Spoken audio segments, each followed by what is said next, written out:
فرزند زہرا یہ حالات برے ہیں۔ کاشانۂ بصیرت ایک ایسا مکمل یوٹیوب چینل جس پر محروم بصارت کے لیے بالخصوص اور تمام افراد کے لیے بالعموم سینکڑوں کی تعداد میں اسلامی کتب دستیاب ہیں۔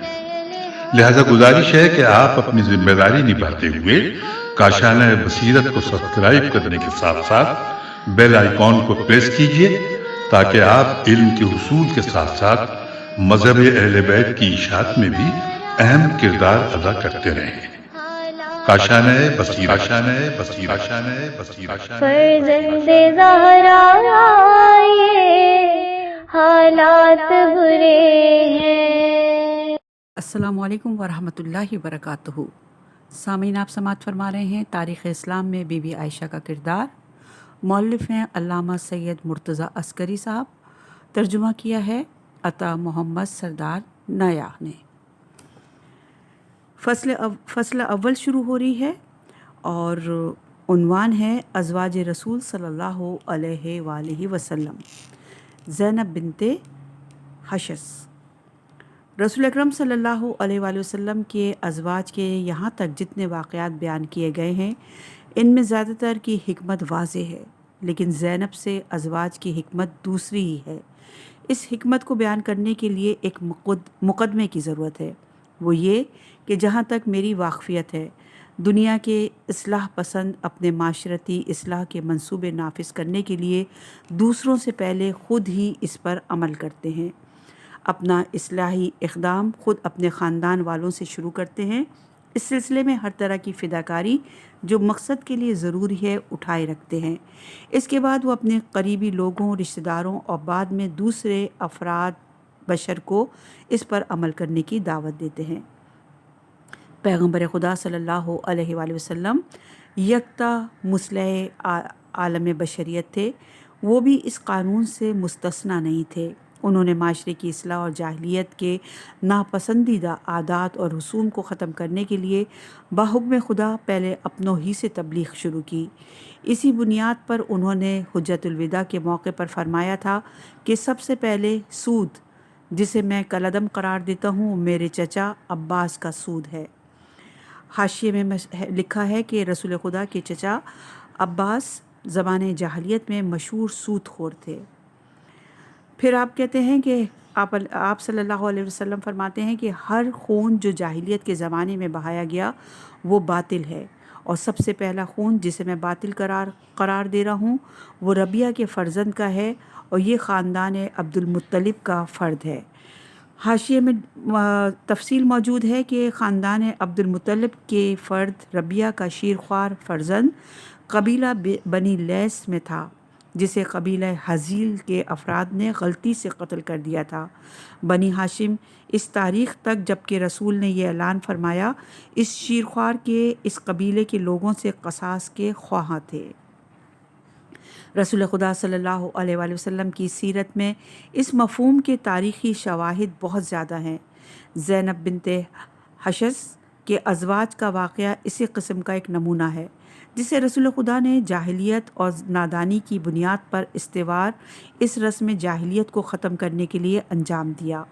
اس ازواج سے رسول خدا کے دو بنیادی مقاصد تھے۔ نمبر 1 طبقاتی نابرابری ختم کرنا، نمبر 2 منہ بولے بیٹے کے بارے میں احکام توڑنا۔ حاشیے میں ہے کہ رسم جاہلیت تھی کہ کوئی شخص اگر کسی کو اپنا بیٹا کہہ دیتا اور وہ بیٹا بھی اس پر راضی ہوتا تو اسے تمام لوگ اسی کا بیٹا کہتے اور صلبی فرزند کے تمام احکام اس کے لیے ثابت رہتے۔ زید بن حارثہ رسول خدا کے منہ بولے بیٹے تھے۔ بچپن میں کچھ عربوں کے ہجوم میں پھنس کر اغوا کر لیے گئے، پھر وہ مکہ میں بیچنے کے لیے لائے گئے۔ جس وقت زید بیچے جا رہے تھے وہاں رسول خدا موجود تھے۔ آپ نے انہیں پسند کر کے اپنی زوجہ ختیجہ کے لیے خرید لیا۔ زید کو ختیجہ نے رسول خدا ہی کو بخش دیا۔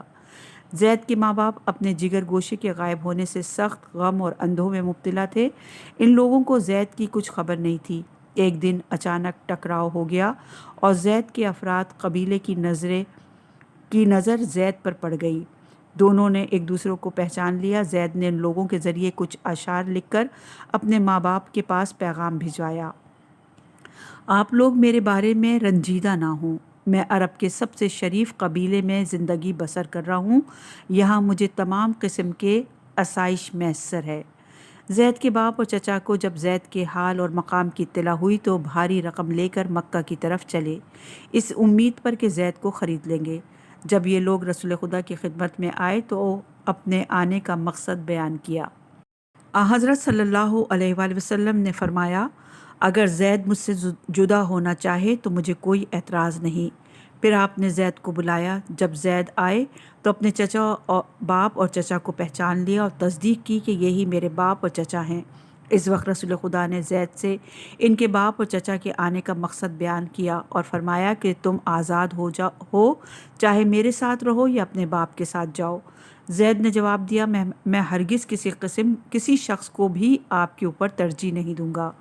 زید کے باپ نے زید کا جواب سن کر کہا: بیٹا، تم باپ کے سامنے غلامی کو آزادی پر ترجیح دے رہے ہو؟ زید نے جواب دیا: جی ہاں۔ اس عظیم شخصیت کے مقابلے میں اور رسول خدا کی طرف اشارہ کیا۔ اس وقت رسول خدا نے زید کا ہاتھ تھاما اور حجر اسماعیل کے پاس آ کر بلند آواز سے فرمایا: اے موجود لوگوں، گواہ رہو، زید میرا بیٹا ہے، وہ میرا وارث ہوگا اور میں اس کا وارث ہوں گا۔ اور یہ جو ہے حدیث یا من احضر اشہد ان زید اس میں موجود ہے۔ یہ دیکھ کر زید کے باپ اور چچا خوشی سے پھولے نہیں سمائے اور وہ واپس ہو گئے۔ اس تاریخ سے زید جو آزاد کردہ رسول خدا تھے، تمام لوگ انہیں زید بن محمد کہنے لگے۔ زینب بنت حشش رسول خدا کی پھوپھیزاد بہن تھی۔ حضرت ہی ان کی کفالت کرتے تھے۔ ان سے شادی کے بہت سے لوگوں نے پیغامات دیے تھے، انہوں نے یہ معاملہ رسول خدا کے حوالے کر دیا تھا۔ حضرت نے ان سے فرمایا کہ زید سے شادی کر لو۔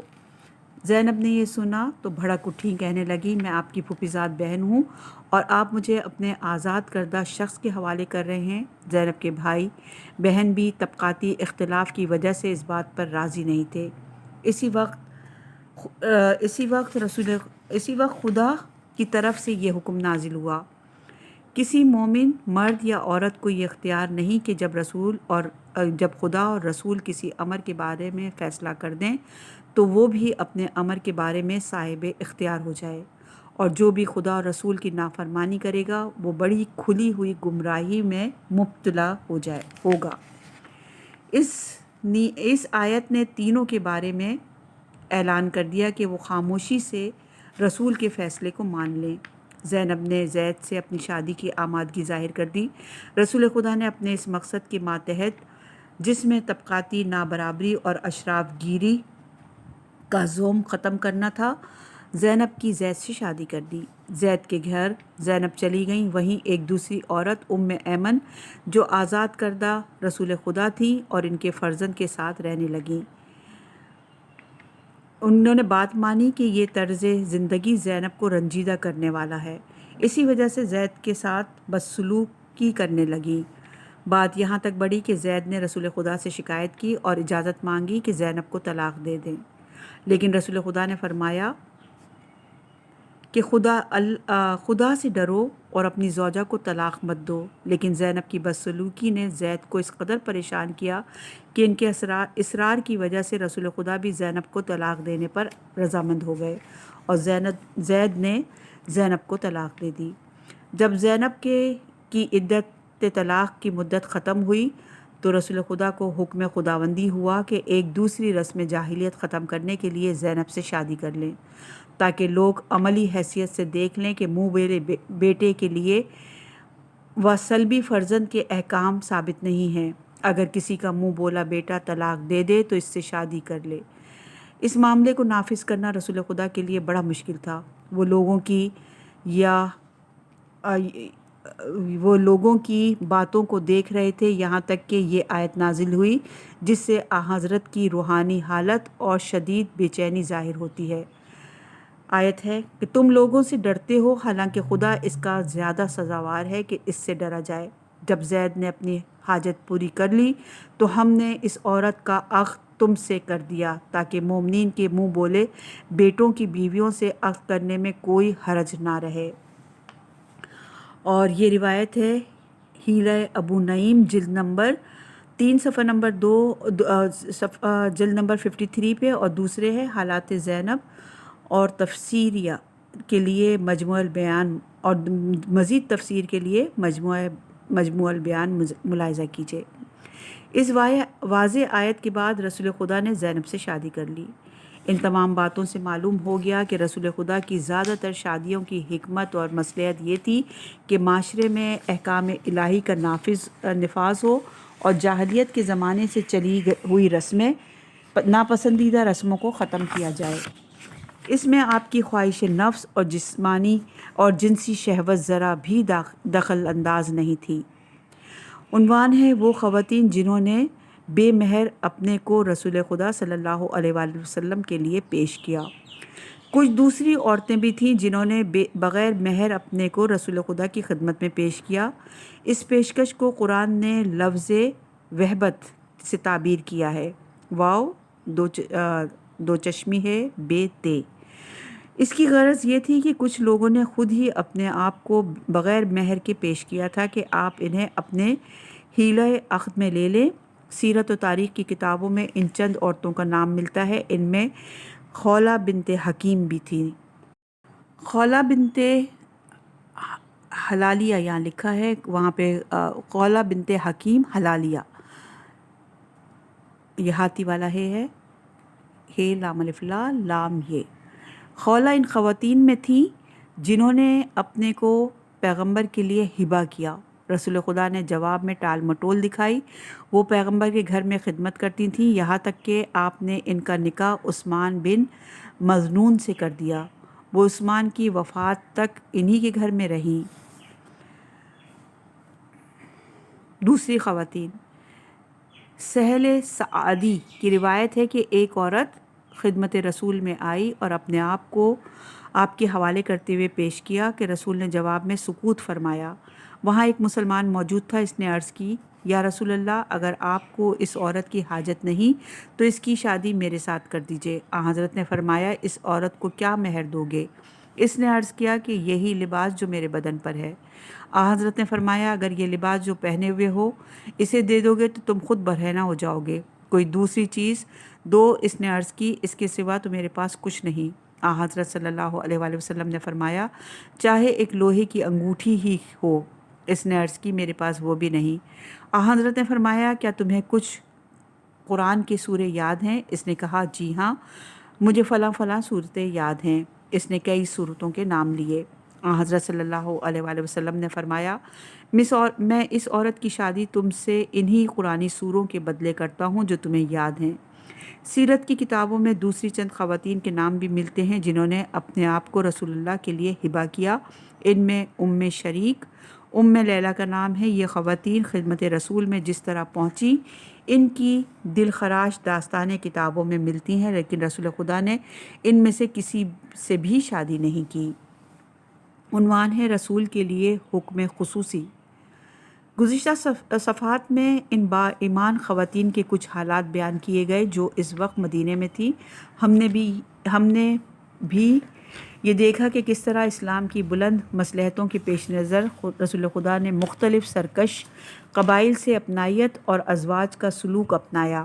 اسی کے ساتھ یہ بھی قابل توجہ ہے کہ ہر مسلمان کو 4 شادیاں کرنے کی اجازت ہے، لیکن ہم دیکھتے ہیں کہ رسول خدا صلی اللہ علیہ وآلہ وسلم اس حکم سے مستثنیٰ ہیں۔ یہ استثناء سورہ احزاب کی آیت نمبر 50 سے 52 میں اس طرح ہے، ترجمہ یہاں موجود ہے، اے پیغمبر، ہم نے آپ کے لیے آپ کی بیویوں کو جن کا مہر دے دیا ہے اور کنیزوں کو جنہیں خدا نے جنگ کے بغیر عطا کر دیا ہے، اور آپ کے چچا کی بیٹیوں کو اور آپ کی پھوپھی کی بیٹیوں کو اور آپ کے ماموں کی بیٹیوں کو اور آپ کے خالہ کی بیٹیوں کو جنہوں نے آپ کے ساتھ ہجرت کی ہے، اور اس مومنہ کو جو اپنے نفس نبی کو بخش دے، اگر نبی اس سے نکاح کرنا چاہے تو حلال کر دیا ہے۔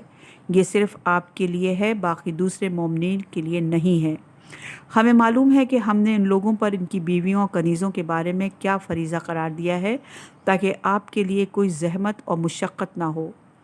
ان میں سے جس کو آپ چاہیں رکھیں اور جس کو چاہیں اپنی پناہ میں رکھ لیں، اور جس کو الگ کرنا چاہیں کر دیں۔ ان میں سے کسی کو چاہے تو کوئی حرج نہیں۔ یہ سب اس لیے ہے تاکہ ان کی آنکھیں ٹھنڈی رہیں اور یہ رنجیدہ نہ ہوں، اور جو کچھ آپ نے دے دیا اس سے خوش رہیں، اور اللہ تمہارے دلوں کا حال خوب جانتا ہے اور ہر شے کو جاننے والا اور صاحب حکمت ہے۔ اس کے بعد آپ کے لیے دوسری عورتیں حلال نہیں ہیں، اور نہ یہ جائز ہے کہ ان بیویوں کو بدل لیں، چاہے وہ دوسری عورتوں کا حسن کتنا ہی اچھا کیوں نہ ہو، علاوہ ان عورتوں کے جو آپ کے ہاتھوں کی ملکیت ہیں، اور خدا ہر شے کی نگرانی کرنے والا ہے۔ خود یہی حکم خدا تھا جس کی آیات میں وضاحت کی گئی ہیں، اور نتیجے میں رسول خدا صلی اللہ علیہ وآلہ وسلم کے لیے راہیں کھول دی گئی کہ خود ہی جس بات کی صلاح دیکھیں اقدام فرمائیں۔ پیغمبر اکرم صلی اللہ علیہ وآلہ وسلم نے بھی جیسی مصلحت دیکھی اقدام فرمایا، یہاں تک کہ آپ کی وفات کے وقت آپ کی ازواج کی تعداد 9 تک پہنچ گئی، لیکن یہ اس وجہ سے نہیں کہ رسول خدا کے لیے 9 عورتوں کی اجازت ہے اور دوسرے تمام مسلمانوں کو 4 کی اجازت ہے۔ گزشتہ آیات میں پیغمبر کی حدود آزادی بیان کی گئی ہے۔ اس میں حسن اور زیبائی کو الگ کر کے خواتین معین کرنے کا حکم دیا گیا۔ یہ مصلحت اندیشی کے سوا کوئی دوسرا پہلو نہیں ہے۔ شاید اسی دلیل سے موجود خواتین کو چھوڑ کر دوسری اختیار کرنے کی اجازت نہیں دی گئی، جبکہ مرد مسلمان کے لیے یہ بات جائز ہے کہ 4 عورتوں کو چھوڑ کر دوسری 4 عورتوں سے عقد کرنے کے لیے طلاق کی اجازت ہے۔ رسول خدا صلی اللہ علیہ وآلہ وسلم نے اپنے اس اختیار سے انسانی ضرورتوں کے انتظام کے لیے اسلام کے بلند مصلح اور معنوی سیاسی ہدایت کے لیے عزت دار عورتوں سے استفادہ فرمایا، لیکن جب فتح مکہ کے بعد آسائش فراہم ہو گئیں تو اس کے بعد رسول خدا نے کسی بھی عورت سے ازواج نہیں فرمایا، کیونکہ اس حکم خاص سے استفادہ کی کوئی ضرورت باقی نہیں تھی۔ نتیجہ تحقیق رسول اکرم صلی اللہ علیہ وآلہ وسلم کے حالات ازواج سے یہ بات روشن ہو جاتی ہے کہ حضرت صلی اللہ علیہ وآلہ وسلم نے اپنی 50 سال کی عمر تک جو انسان کی طبعی توانائی کا حد کمال ہے، صرف ایک خواتین سے شادی کی جو آپ سے 15 سال بڑی تھیں، اور انہوں نے 65 سال کی عمر پائی تھی۔ آپ اسی طرح مکہ میں رہے یہاں تک کہ مدینے میں ہجرت فرمائی، اور بے سہارا مسلمان معاشرے کے انتظامی امور کی سنگین ذمہ داری آ پڑی۔ جس زمانے میں آوارہ وطن مومنوں کا گروہ آپ کی خدمت میں آتا تھا، کبھی ان کی تعداد 80 ہوتی جو مسجد کے صفہ پر رہتے تھے، بعض ان میں شرمگاہ چھپانے بھر کے لباس سے بھی ٹھیک نہیں رکھتے تھے۔ اسی زمانے میں ایسی بے سہارا خواتین بھی ہو گئیں جن کے شوہر جنگوں میں مارے گئے، وہ اپنے باپ کے گھروں میں بھی واپس نہیں جا سکتی تھیں کیونکہ وہ ان کو خدا اور رسول کا دشمن اور نجس سمجھتی تھیں۔ خود وہاں ایسے حادثے معاشرے میں گزر رہے تھے کہ اساس حیثیت سے عورتوں کا وجود بھاری بوجھ سمجھا جاتا تھا، کیونکہ باپ اپنی بچیوں کو فاقے کے ڈر سے زندہ دفن کر دیتے تھے۔ رسول خدا سے جنگ کے زمانے میں بھی آپ کو شکست دینے کے لیے ان کی بیٹیوں کو طلاق کی پیشکش کرتے تھے۔ آخرکار نوبت یہاں تک پہنچی تھی کہ اگر بیوہ عورتوں کے باپ ہوتے تو اپنے ساتھیوں سے اصرار کرتے تھے کہ شادی کر لے، جیسے عمر کی بیٹی حفصہ کے ساتھ ایسا ہی ہوا۔ کیا اس صورتحال میں حفصہ سے رسول خدا کی شادی ایک بیوہ کی نفسیاتی شکست اور عثمان اور ابوبکر سے آزردگی ختم کرنے کے لیے نہیں تھی؟ اسی زمانے میں دوسری خواتین جیسے سلمہ جو بڑی عمر کی اور صاحب اولاد تھیں اور جن کے شوہر جنگ احد میں مارے گئے تھے، شہر غربت یہاں تک کر سکتی تھی کہ کیا ان کے لیے ایسا ممکن تھا کہ اسی خانوادے میں واپس جائیں جن کے تشدد سے تنگ آ کر انہوں نے حبشہ کی طرف فرار کیا تھا؟ یا دوسری وہ خواتین کہ زینب بنت حزیمہ جن کی رسول خدا صلی اللہ علیہ وآلہ وسلم سے پہلے 2 مردوں سے شادی ہوئی تھی اور دوسرے شوہر جنگ احد میں شہید ہوئے تھے۔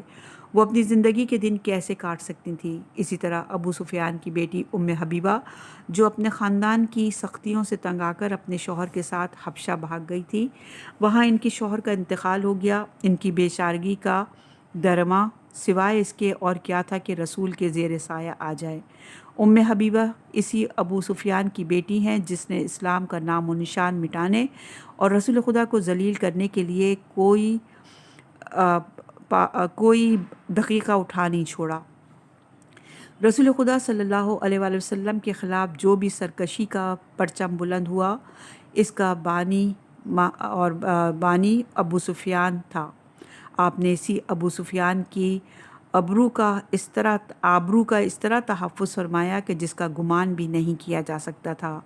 ہاں، اگر قریش نے ابو سفیان کی سرکشی میں یہ کوشش کی تھی کہ آپ کی بیٹیوں کو طلاق دلا کر ان کے گھر واپس کر دیا جائے، تو آج وہی پیغمبر ہیں اسی ابو سفیان کی بیٹی کو حبشہ سے نکاح نامے کے ساتھ اپنی زوجہ بنا لیا، انہیں اعزاز و اکرام کے ساتھ مدینے بلوایا، یعنی انہیں عرب کی شریف ترین شخص کی خاتون بنا لیا۔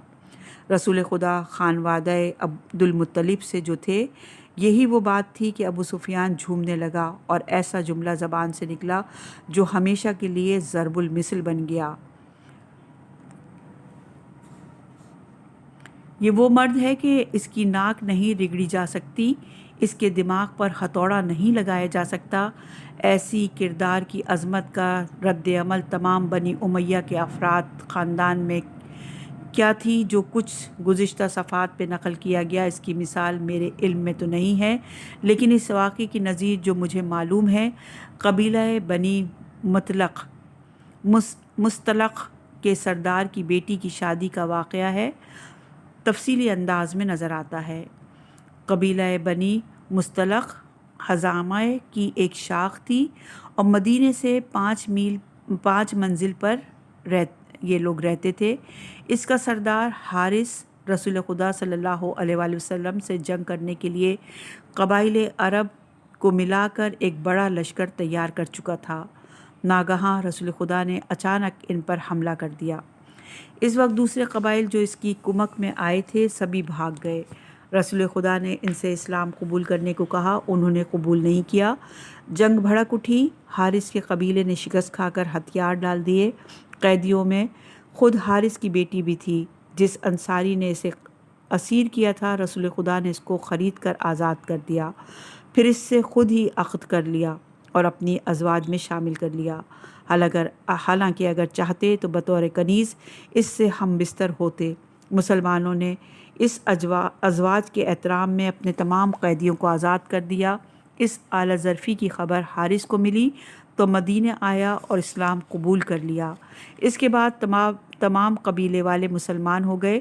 صلح حدیبیہ کے زمانے میں اس کا قبیلہ اور حزائمہ کا قبیلہ جس طرح قریش ہم پیمان ہوئے تھے، یہ بھی ہم پیمان ہوئے۔ یہیں سے جنگ زدہ عرب کے قبائل کی حکمت پر نظر جاتی ہے۔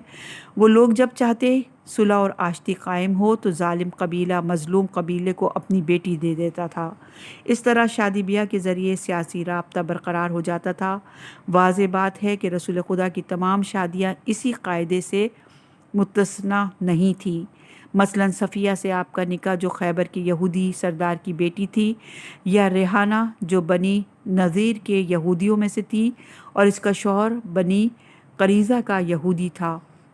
اس طرح کی شادیوں سے رسول خدا کا مقصد واضح ہوتا ہے کہ آپ سرکش قبائل سے رشتہ قائم کرنا چاہتے تھے۔ اس حکمت کی وضاحت اس سے بھی ہوتی ہے کہ آپ نے کوئی ایک رشتہ بھی انصار سے قائم نہیں کیا، کیونکہ انصار کی بیوہ عورتیں خود اپنے گھر اور ٹھکانے میں تھیں، اپنے خاندان میں تھیں۔ ان کو کسی سرپرستی یا معاشی تعاون کی ضرورت نہیں تھی، بلکہ انصار ہی نے مکہ کے مہاجروں کی مالی مدد کی تھی، انہیں گھر، لباس اور کھانا دیا۔ ان تمام شادیوں سے رسول خدا کی حکمت عملی روشن ہے۔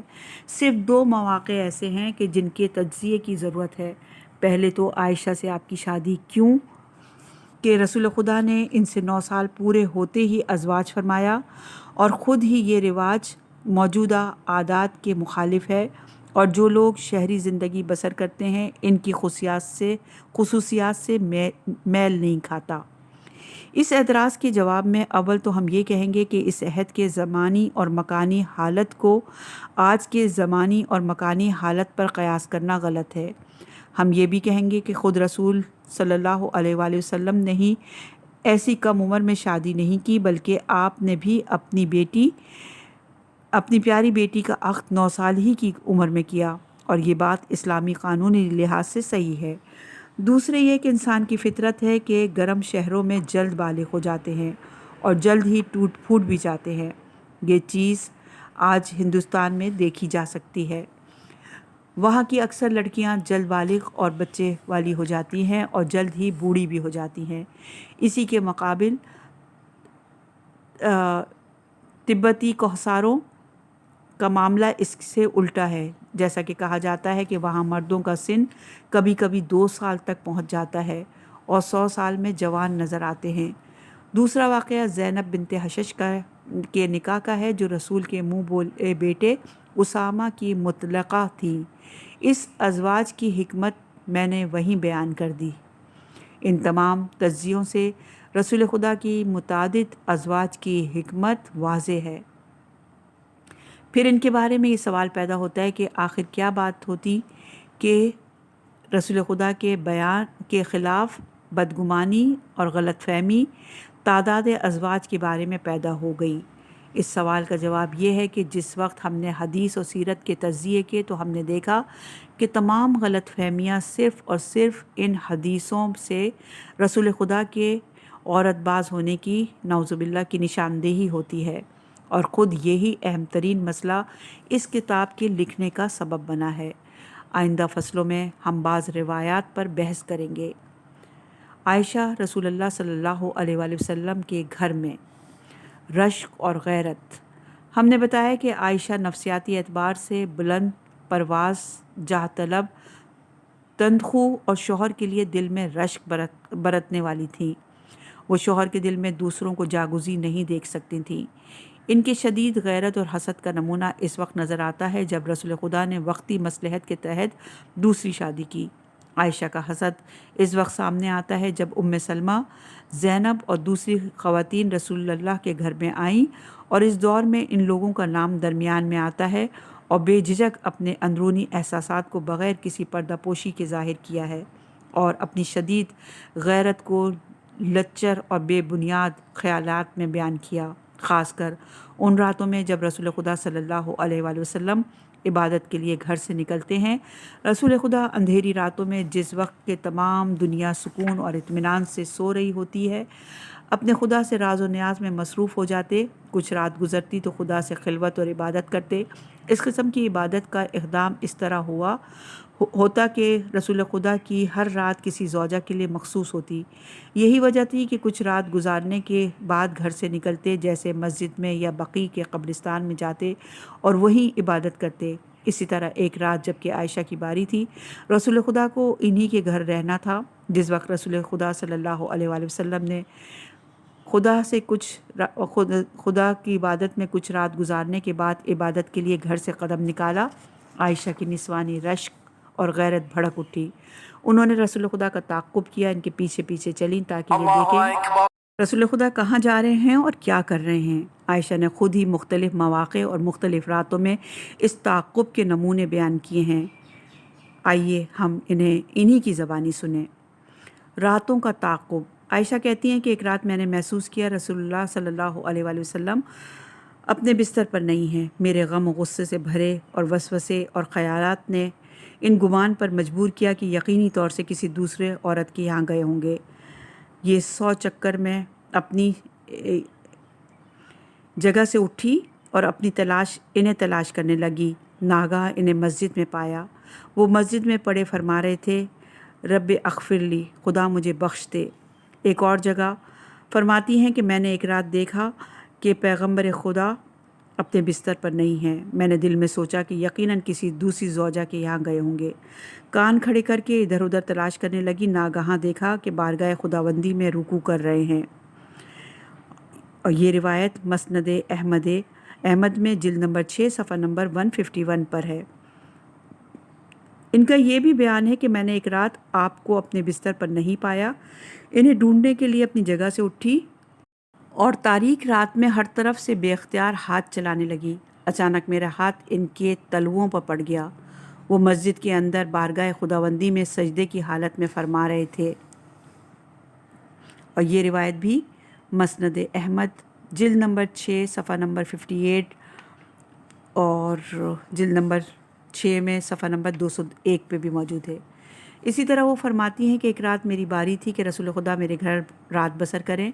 آپ نے ابا دوش سے اتار کر ایک طرف ڈالی، جوتے ڈھونڈ کر بستر کے نزدیک پیروں کے پاس ڈالا، اس وقت اپنے چادر منہ پر ڈالی اور لیٹ گئے۔ دیر تک ایسی ہی حالت میں رہے، اس حد تک کہ اندازہ کر لیا کہ میں سو گئی ہوں۔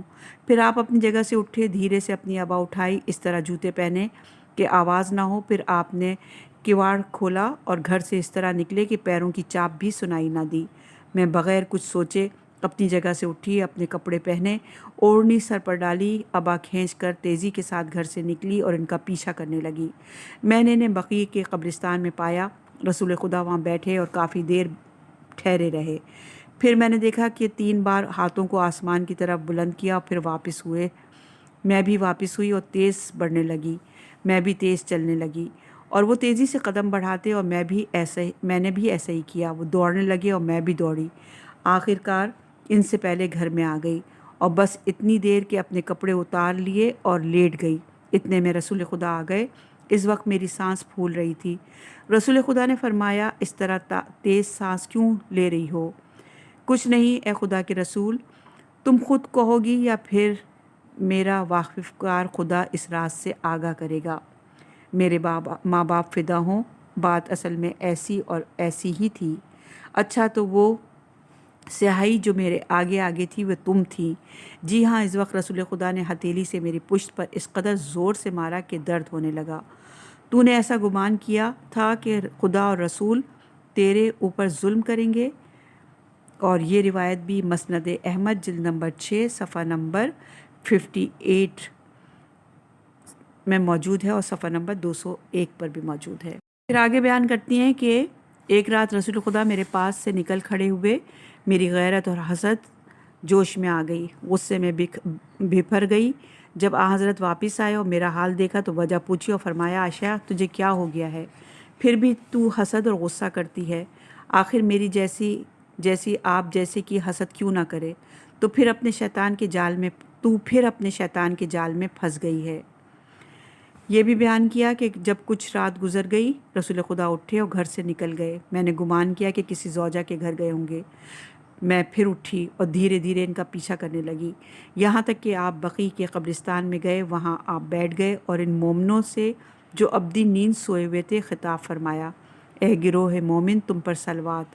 اچانک آپ مڑے تو مجھے اپنا پیچھے پایا تو فرمایا، وائے ہو اس پر اگر قابو چلے تو کیا کیا کر گزرے۔